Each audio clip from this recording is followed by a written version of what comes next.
Des Cads le bousculent, ils sont loin de se douter. C'est un maître de taekwondo qui se retient.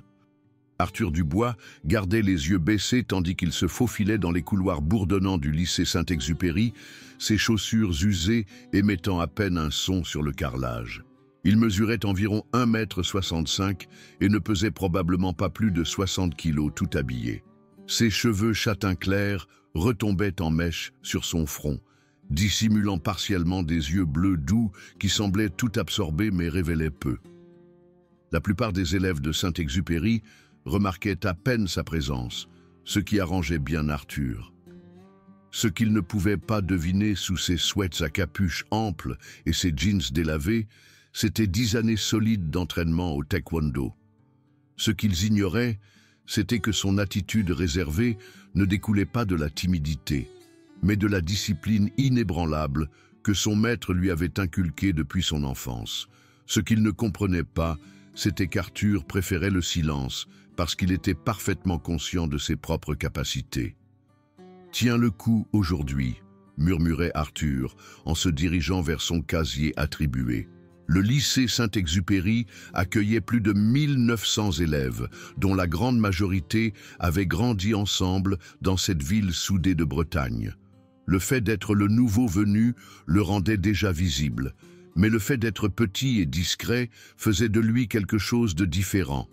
Une cible facile. La première personne à remarquer Arthur fut malheureusement Victor Lemaire, un élève de terminale d'1,90 m qui excellait au basket-ball et régnait en maître sur l'école grâce à ses menaces et à l'influence de sa mère. Victor possédait des cheveux blonds épais, une musculature imposante et le sourire suffisant de quelqu'un qui n'avait jamais subi de conséquences graves. Ses deux compagnons les plus proches étaient Roger Morel, un joueur de rugby costaud aux yeux menaçants, et Brian Garnier, un joueur de baseball géant qui suivait aveuglément tous les caprices de Victor. Cela a commencé subtilement. Un coup d'épaule délibéré dans le couloir. « Pousse-toi, Naboth !» ricanait Victor quand Arthur trébuchait. Des rires quand il passait devant leur table à la cantine. Des remarques sournoises sur sa taille, ses vêtements de seconde main, sa fragilité supposée. Arthur absorbait tout sans réagir, son visage un masque placide qui ne faisait qu'exaspérer encore plus Victor. « Qu'est-ce qu'il a, ce mec ?»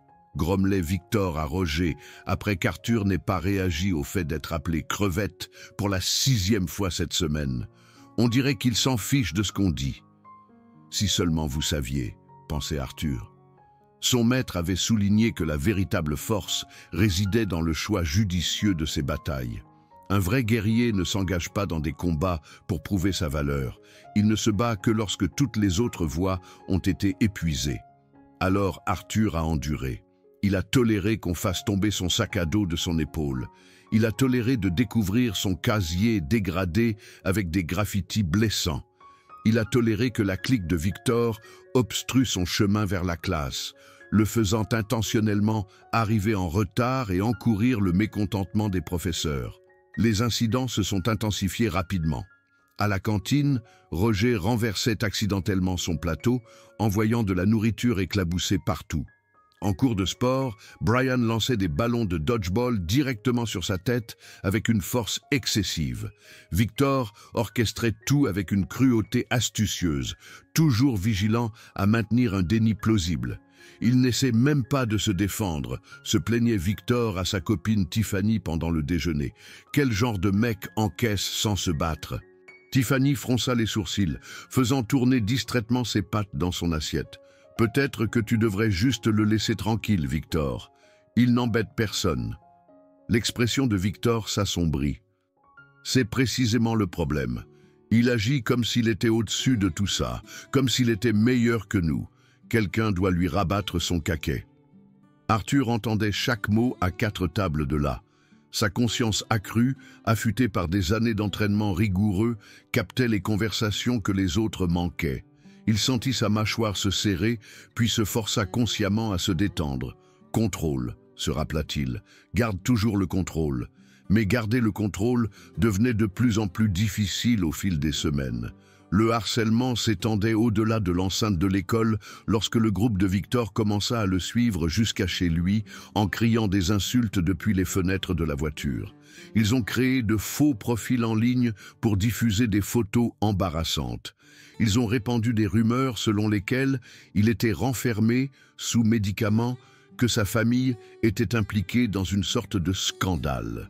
Les professeurs semblaient inconscients ou réticents à intervenir.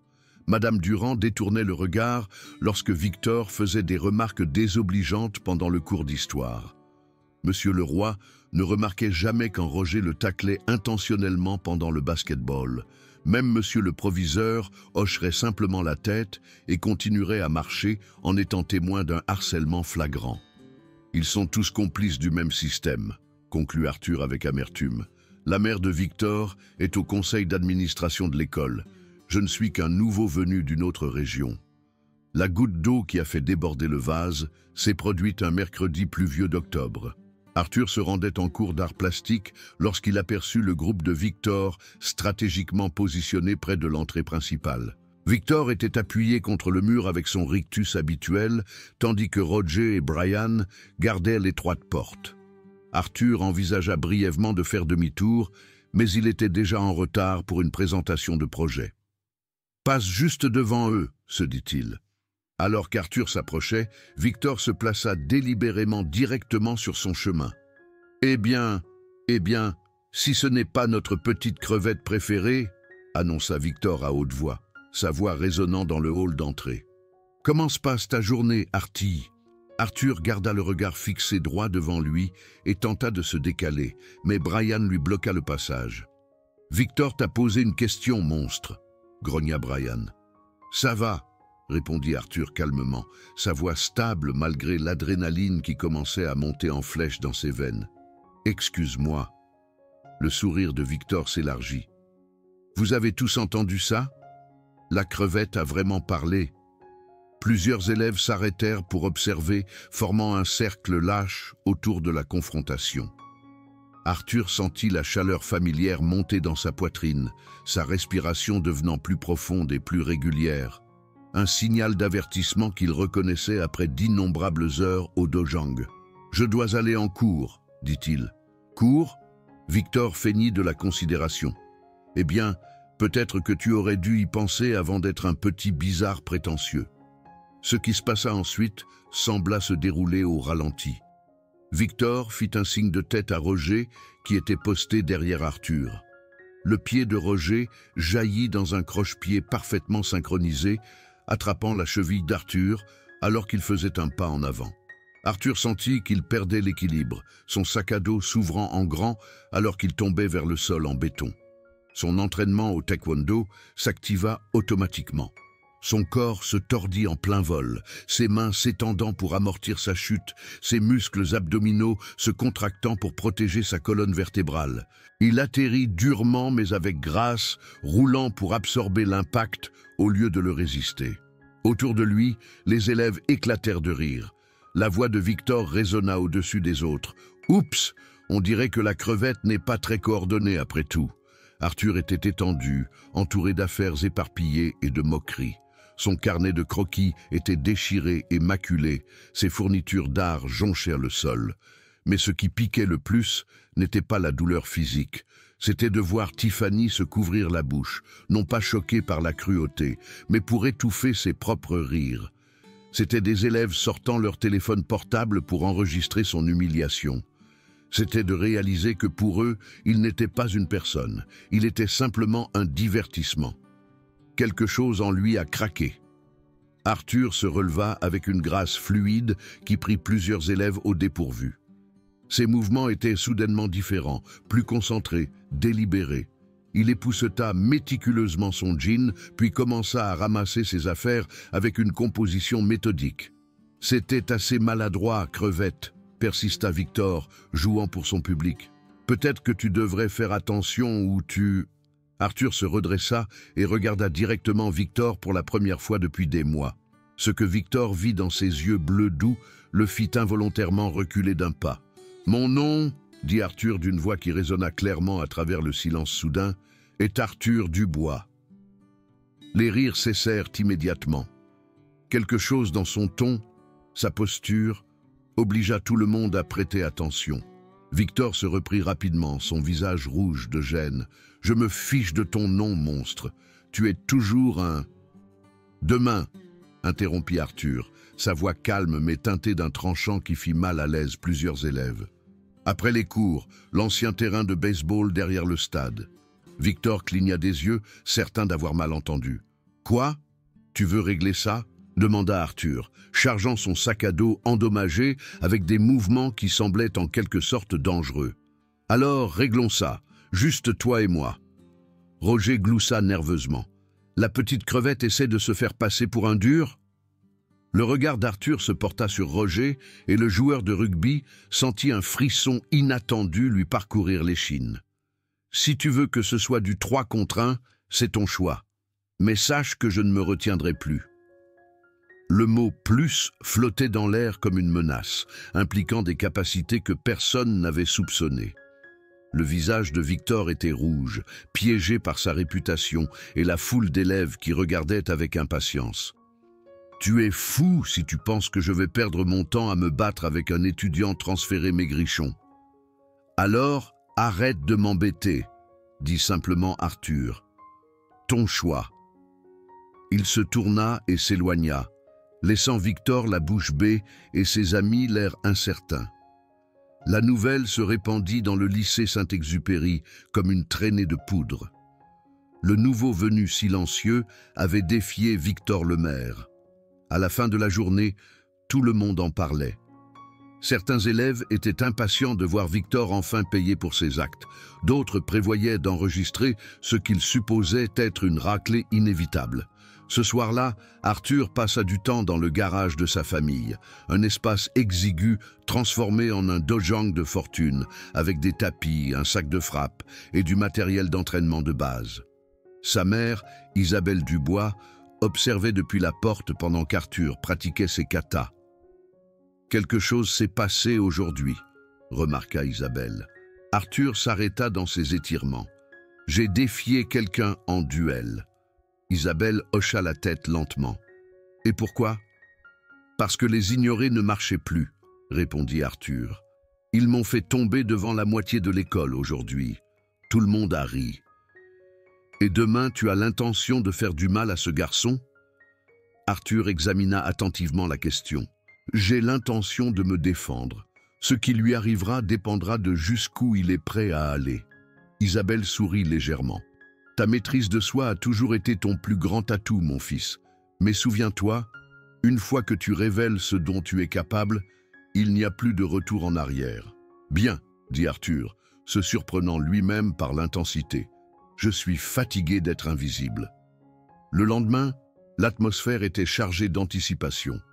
Des élèves qui n'avaient jamais reconnu Arthur le harcelèrent de questions. Allait-il vraiment se battre contre Victor ?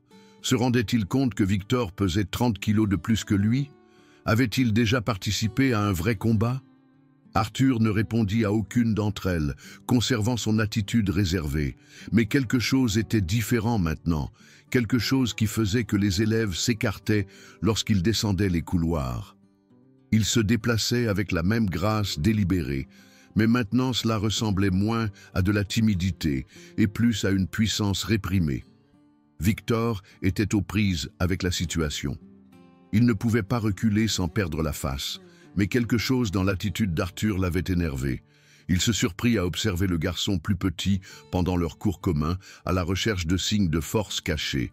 Il n'a probablement jamais participé à un vrai combat, le rassura Roger pendant le déjeuner. « Tu vas l'écraser !»« Je le sais !» rétorqua Victor, mais sa voix manquait de sa conviction habituelle.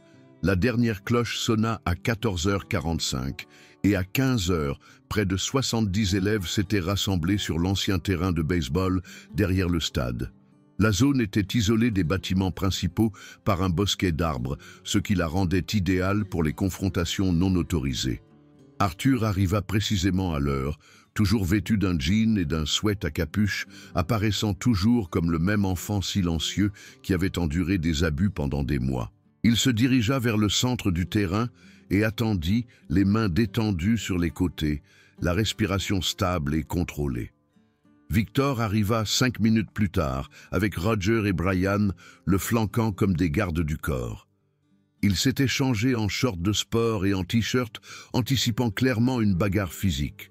La disparité de taille était immédiatement apparente. Victor avait au moins 20 cm et 25 kilos de plus qu'Arthur. « Dernière chance de t'excuser, monstre », lança Victor en s'approchant. « Avoue que tu es désolé d'avoir fait perdre du temps à tout le monde, et peut-être que je serai indulgent avec toi. » Arthur jeta un coup d'œil à la foule, dont beaucoup avaient des téléphones portables prêts à enregistrer. Il pensa à des mois de tourments, d'avilissement, à la façon dont ils étaient tous restés les bras croisés à regarder. Puis il regarda de nouveau Victor. « Non, dit-il simplement. » Le visage de Victor se tordit de colère. « Très bien, fais comme tu veux. » Il chargea vers l'avant avec une agressivité directe qui avait intimidé les enfants plus petits pendant des années. Son plan était simple. Attraper Arthur, le jeter au sol, laisser sa taille supérieure dicter l'issue. Arthur le vit venir avec la clarté née d'années d'entraînement. Alors que Victor tendait la main vers lui, Arthur se décala légèrement et abaissa son centre de gravité. L'élan de Victor le propulsa vers l'avant dans le vide et la main d'Arthur jaillit pour intercepter son bras. Ce qui suivit fut une démonstration d'arts martiaux, exécutée avec la précision d'années de pratique. Arthur redirigea l'élan de Victor tout en balayant simultanément sa jambe. Les pieds de Victor se dérobèrent sous lui et il se retrouva en l'air avant d'atterrir lourdement sur la terre battue. L'impact lui coupa le souffle et envoya des tremblements dans sa colonne vertébrale. La foule haleta à l'unisson. Victor était passé de l'attaque à plat sur le dos en moins de 2 secondes. « C'est quoi ce bordel ?» haleta Victor, luttant pour reprendre son souffle. Arthur se tenait au-dessus de lui, parfaitement équilibré, ne respirant même pas fortement. « Lève-toi !»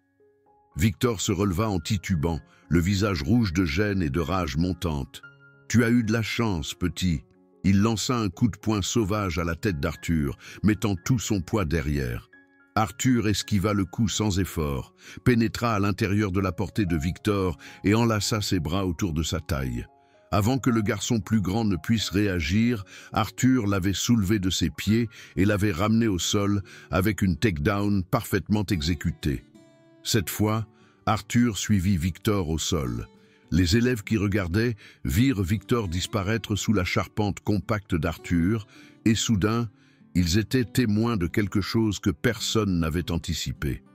Ce n'était pas un grand enfant qui rouait de coups un plus petit. C'était un démantèlement systématique de tout ce que Victor pensait savoir sur le combat. Arthur s'assura une position dominante, son poids réparti uniformément sur le torse de Victor, rendant impossible au garçon plus grand de s'échapper. Victor essaya de le repousser, mais Arthur s'adapta avec ses efforts, passant d'une position à l'autre. « Laisse-moi me relever !» grogna Victor, sa voix tendue de panique, alors qu'il réalisait qu'il ne pouvait pas bouger. « Vas-tu me laisser tranquille ?» demanda Arthur calmement, maintenant sa prise. « Jamais !» Arthur passa en douceur à une autre position, posant son poids sur le corps de Victor. Le garçon plus grand se cabra et se débattit, mais Arthur encaissa chaque mouvement avec aisance. Roger, témoin de la domination de son ami, décida d'intervenir. « Lâche-le !» hurla-t-il en se précipitant vers le combat. Arthur le vit approcher dans sa vision périphérique. Sans relâcher Victor, il déplaça son poids et intercepta la jambe de Roger alors que le joueur de rugby tentait de le frapper. Une manœuvre rapide envoya Roger s'écraser au sol à côté d'eux, où Arthur l'immobilisa immédiatement, à l'aide d'une clé articulaire, tout en maintenant le contrôle de Victor avec ses bras. Maintenant, les deux brutes étaient neutralisés. Roger se tordant de douleur tandis que Victor restait cloué au sol et impuissant. « Oh mon Dieu !» murmura quelqu'un. Il les contrôle tous les deux en même temps. Brian fit un pas en avant, mais s'arrêta lorsque le regard froid d'Arthur se fixa sur lui. Quelque chose dans ses yeux laissait entendre qu'il y avait de la place pour un de plus si Brian voulait tester son destin. Brian resta sagement où il était. Victor avait cessé de se débattre et regardait Arthur avec choc et peur croissante. « Comment fais-tu ça » balbutia-t-il. « 10 ans d'entraînement au taekwondo » répondit Arthur d'un ton factuel. « Mon maître m'a appris que le combat est une question de technique, pas de force brute. » Plusieurs élèves sortirent leur téléphone pour rechercher des informations sur l'art martial. En quelques instants, quelqu'un s'exclama « Putain de bordel, le taekwondo est l'un des arts martiaux les plus efficaces au monde. Il est conçu pour permettre aux personnes plus petites de battre les plus grandes. » La révélation se répandit dans la foule comme une onde de choc. Arthur n'était pas seulement un étudiant transféré silencieux, c'était un artiste martial entraîné qui s'était retenu tout ce temps. Le visage de Victor avait pâli sous le poids d'Arthur. « Je ne savais pas. »« Bien sûr que non, » dit Arthur, sa voix toujours égale, mais portant des années de frustration refoulée. « Tu ne t'es jamais donné la peine d'apprendre quoi que ce soit sur moi. Tu as juste vu quelqu'un de calme et de petit, et tu as décidé que je ferais une cible facile. » Il se pencha plus près, sa voix baissant pour que seul Victor puisse entendre. « Mais voici ce que tu vas apprendre aujourd'hui. Être silencieux n'équivaut pas à être faible, et être petit ne signifie pas être impuissant. » Arthur se releva en douceur, relâchant complètement Victor. Le garçon plus grand recula à 4 pattes, mettant de la distance entre lui et cette personne qui venait de briser complètement sa perception du monde. « C'est fini !» annonça Arthur à la foule. « Quiconque a un problème avec moi peut le régler en face à face, comme une personne civilisée. Quiconque pense pouvoir me harceler ou harceler qui que ce soit d'autre dans cette école... » Il regarda directement Roger, qui se tordait toujours de douleur et serrait son bras. « Eh bien, vous avez vu ce qui se passe. » Il ramassa son sac à dos et commença à marcher vers le bâtiment de l'école. La foule s'écarta devant lui. « Attends !» cria Victor, sa voix se brisant. Arthur se retourna, un sourcil levé. Victor se releva en titubant, ses vêtements souillés et son ego en lambeaux. Autour de lui, les élèves enregistraient toujours, prenaient toujours des photos, disséquant toujours ce dont ils venaient d'être témoins. Demain, tout le monde au lycée Saint-Exupéry saurait exactement ce qui s'était passé. « commença Victor, puis s'interrompit. Il regarda autour de lui la foule, ses amis évitant son regard, Tiffany le regardant avec quelque chose qui ressemblait à de la pitié. « Je suis désolé, » dit-il finalement, les mots sortant à la hâte. « Pour tout, le croche-pied, les insultes, tout ça. Je n'ai pas... Je veux dire, j'étais juste...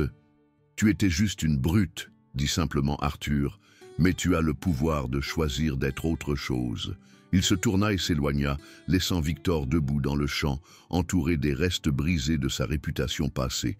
Les changements au lycée Saint-Exupéry furent immédiats et profonds.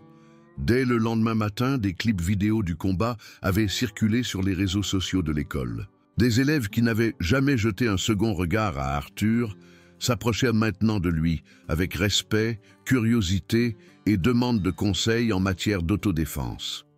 Victor se retrouva dans la position inhabituelle d'être le sujet de conversation à voix basse. L'histoire s'était enjolivée dans le récit. Certaines versions montraient Arthur battant simultanément les 3 brutes, d'autres affirmaient qu'il avait acquis ses compétences auprès d'agents militaires secrets. Mais le changement le plus important se produisit au sein de Victor lui-même. L'humiliation d'être vaincu devant toute l'école avait brisé quelque chose de fondamental dans sa vision du monde. Pour la première fois, il comprit ce que c'était que d'être impuissant, d'être à la merci de quelqu'un d'autre. 3 jours après le combat, Victor trouva Arthur en train de déjeuner seul à la bibliothèque. « Je peux m'asseoir ici ?»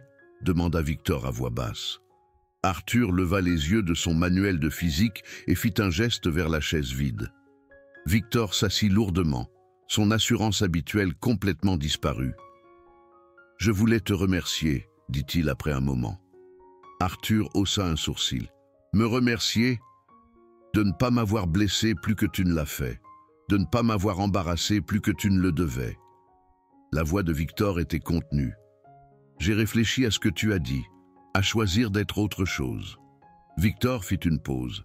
« J'ai parlé à Tiffany de ce que je t'ai fait, de ce que je fais à des enfants comme toi depuis des années. Elle m'a dit qu'elle avait honte d'être avec moi depuis des mois. Arthur attendit, ne disant rien. J'ai aussi parlé à ma mère, continua Victor. Je lui ai raconté ce qui s'était passé, ce que j'avais fait. Elle était... La voix de Victor se brisa. Elle était dégoûtée de moi. Elle a dit qu'elle ne m'avait pas élevé pour que je sois un lâche qui s'en prend aux gens plus petits que moi. Ta mère a raison, dit simplement Arthur. Je sais. Victor regarda directement Arthur. Je veux faire mieux, je veux être une meilleure personne, je ne sais juste pas comment. Arthur y réfléchit. Commence par t'excuser auprès de tous ceux que tu as lésés. Pas seulement moi, tous. Ensuite, passe du temps à réfléchir à la raison pour laquelle tu as ressenti le besoin de blesser les gens en premier lieu. Victor hocha la tête lentement. Et si certains d'entre eux refusent de me pardonner? Alors tu vis avec ça, répondit Arthur. Cela fait partie de l'acceptation de la responsabilité de tes actes. Au cours des semaines suivantes, le lycée Saint-Exupéry s'installa dans un nouvel équilibre. Victor tint parole, recherchant les élèves qui l'avaient tourmenté et leur offrant des excuses sincères. Certains les acceptèrent, d'autres refusèrent. Il rejoignit le programme de résolution des conflits de l'école et commença à faire du bénévolat dans un centre communautaire local. Roger et Brian laissèrent une grande marge à Arthur, mais cessèrent complètement de harceler les autres élèves. La nouvelle des compétences d'Arthur s'était répandue, et le fait de savoir qu'un artiste martial compétent surveillait servait de puissant moyen de dissuasion. Arthur découvrit que sa vie à Saint-Exupéry s'était complètement transformée. Des élèves qu'il avait autrefois ignorés hochaient maintenant la tête avec respect lorsqu'ils passaient. Des professeurs qui avaient négligé le harcèlement s'efforçaient maintenant de l'inclure dans les discussions en classe. Il reçut même une invitation à rejoindre l'équipe de lutte, bien qu'il ait poliment refusé. « Pourquoi tu ne veux pas participer à des compétitions ?» demanda Monsieur le Roi. Arthur y réfléchit. « Parce que je n'ai pas appris à me battre pour gagner des compétitions, » dit-il finalement. « J'ai appris à me protéger et à protéger les autres. Il y a une distinction. » L'entraîneur hocha la tête, semblant saisir quelque chose de significatif dans cette différenciation. Un jeudi après-midi de novembre, Arthur se rendait à son vélo lorsqu'il fut témoin d'une scène familière se déroulant près de l'entrée principale de l'école.